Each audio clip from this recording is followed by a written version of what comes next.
सिर्फ हिलने से लाइट ऑन हो जाए, टेम्परेचर बढ़ते ही फैन चालू हो जाए और गैस लीक हो तो फोन को पता चल जाए। ये सब सिर्फ 5,000 रुपए में पॉसिबल है और आज मैं आपको पूरा प्रोसेस दिखाऊंगा स्टेप बाय स्टेप। दोस्तों, मार्केट में स्मार्ट होम सिस्टम्स देखोगे तो प्राइस देख के डर जाओगे। ये सिस्टम्स महंगे क्यों हैं? क्योंकि इनमें प्रोप्राइटरी हार्डवेयर होता है, सब्सक्रिप्शन फीस लगती है और आप थर्ड पार्टी क्लाउड पे डिपेंड रहते हो।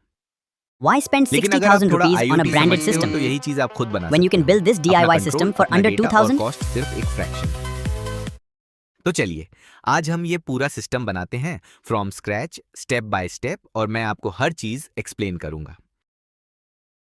नमस्ते दोस्तों, welcome back to Innovation Paradise. इस चैनल पे हम IoT और इलेक्ट्रॉनिक्स प्रोजेक्ट्स बनाते हैं, सिंपल से लेकर एडवांस तक, और आज का प्रोजेक्ट है एक complete smart home automation system. इस वीडियो में हम 3 चीजें कवर करेंगे। पहला, कंपोनेंट्स और उनकी वायरिंग।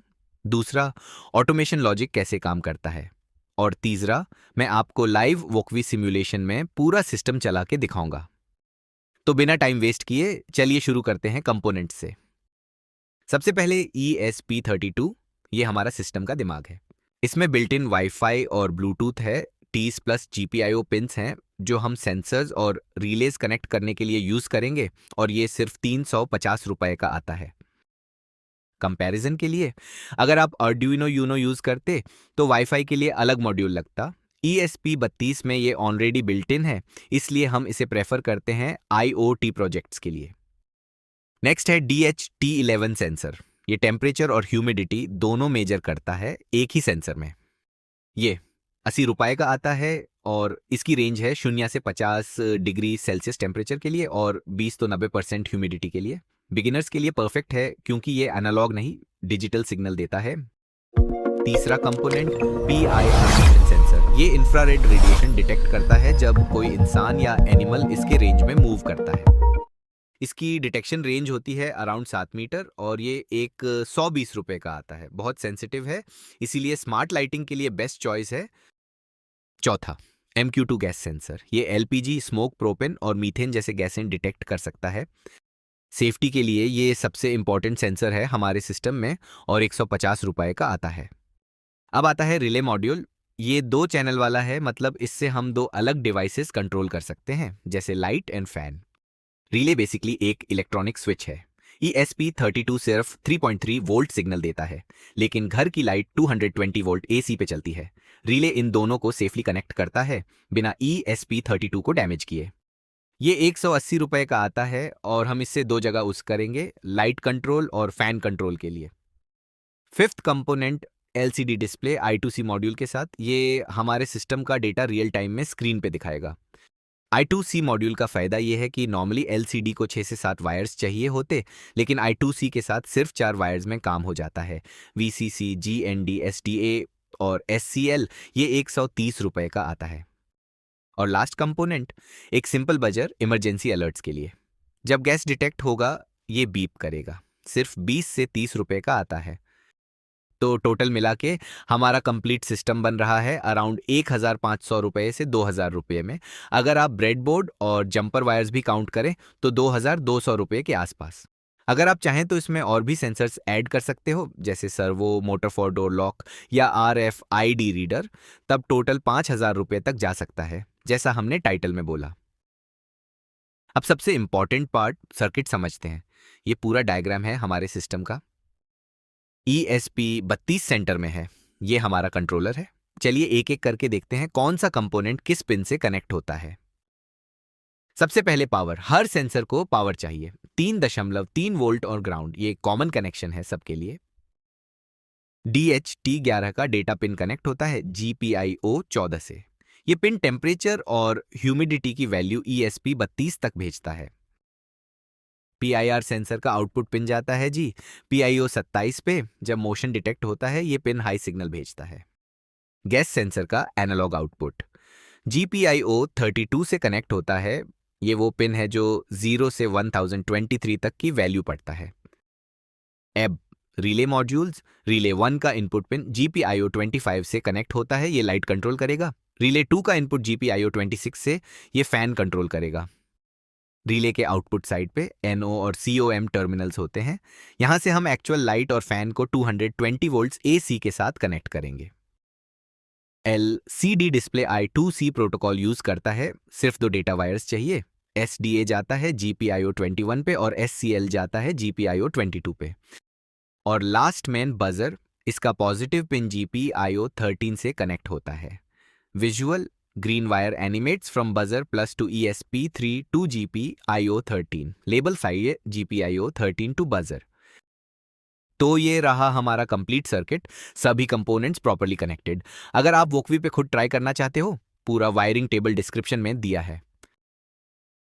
अब सर्किट समझ आ गया, चलिए देखते हैं कोड में क्या हो रहा है। मतलब ये सिस्टम डिसाइड कैसे करता है कब क्या करना है। सिस्टम हर 2 सेकंड में एक लूप चलाता है। इस लूप में 4 स्टेप्स होते हैं: सेंसर्स पढ़ना, रूल्स चेक करना, LCD अपडेट करना और डेटा प्रिंट करना। रूल नंबर 1, सबसे इंपॉर्टेंट सेफ्टी वाला रूल। अगर गैस सेंसर की रीडिंग 500 से ज़्यादा हो जाती है तो सिस्टम तुरंत बजर एक्टिवेट करता है और फैन ऑन कर देता है वेंटिलेशन के लिए।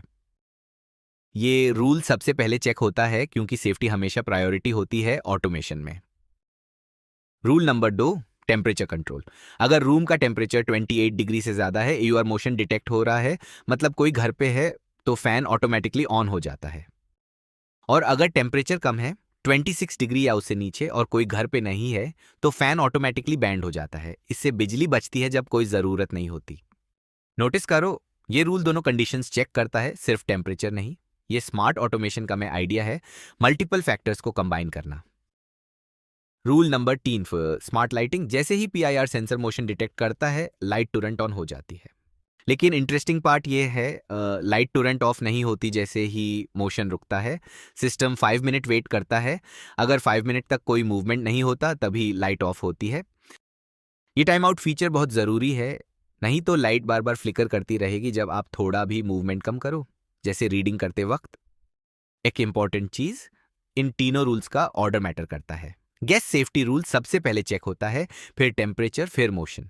क्योंकि अगर गैस लीक हो रहा है तो बाकी सब चीज़ें सेकेंडरी हो जाती हैं। अब मैं आपको ये पूरा सिस्टम लाइव चला के दिखाता हूँ, वोकवी सिम्युलेटर पे, बिना किसी हार्डवेयर खर्च किए। ये रहा हमारा कंप्लीट सर्किट वोकवी में बनाया हुआ। चलिए सिम्युलेशन स्टार्ट करते हैं। सिस्टम बूट हो रहा है और देखो LCD पे smart home system online message आ गया। अब मैं सीरियल मॉनिटर भी खोल लेता हूं ताकि हम बैकग्राउंड में क्या हो रहा है वो भी देख सकें। सबसे पहले टेस्ट करते हैं मोशन सेंसर। मैं PIR सेंसर पे क्लिक करता हूं सिम्युलेट करने के लिए कि कोई रूम में आया। देखो तुरंत लाइट ऑन हो गई। LCD पे भी M:yes और L:on दिख रहा है। सीरियल मॉनिटर में भी देखो light turned on, motion detected print हो रहा है। अब टेम्परेचर टेस्ट करते हैं। DHT11 सेंसर पे एक स्लाइडर होता है सिम्युलेशन में। मैंने इसे 28 डिग्री से ऊपर ले जाता हूं और देखो मोशन भी ऑलरेडी डिटेक्ट हो रहा है, तो फैन भी तुरंत ऑन हो गया। अब अगर मैं मोशन हटा दूं और टेम्परेचर भी कम कर दूं तो देखो फैन ऑटोमेटिकली बैंड हो जाता है, क्योंकि अब कोई कंडीशन मैच नहीं हो रही। और अब सबसे इंटरेस्टिंग पार्ट थी, गैस लीक सिम्युलेट करते हैं।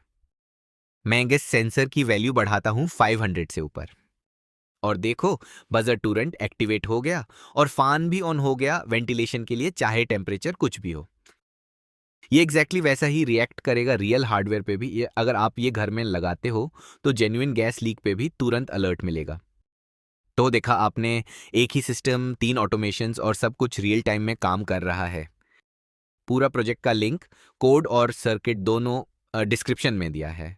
आप खुद ट्राई कर सकते हो बिल्कुल फ्री में, बिना कोई हार्डवेयर खरीदे। अगर आप चाहें तो इस प्रोजेक्ट को और भी एक्सटेंड कर सकते हो, जैसे सर्वो मोटर ऐड करके ऑटोमेटिक डोर लॉक, या फिर ब्लिंक ऐप ऐड करके अपने फोन से कंट्रोल करना, चाहे आप घर पे हो या नहीं। ये सब आइडियाज फ्यूचर वीडियोस में कवर करूंगा। अगर आप इंटरेस्टेड हो तो कमेंट में ज़रूर बताना। अगर आपको ये वीडियो हेल्पफुल लगा तो लाइक ज़रूर करो और चैनल सब्सक्राइब कर दो। हम हर हफ्ते नए IoT प्रोजेक्ट्स लेके आते हैं। मिलते हैं इन अगले वीडियो में, तब तक के लिए कीप बिल्डिंग, कीप लर्निंग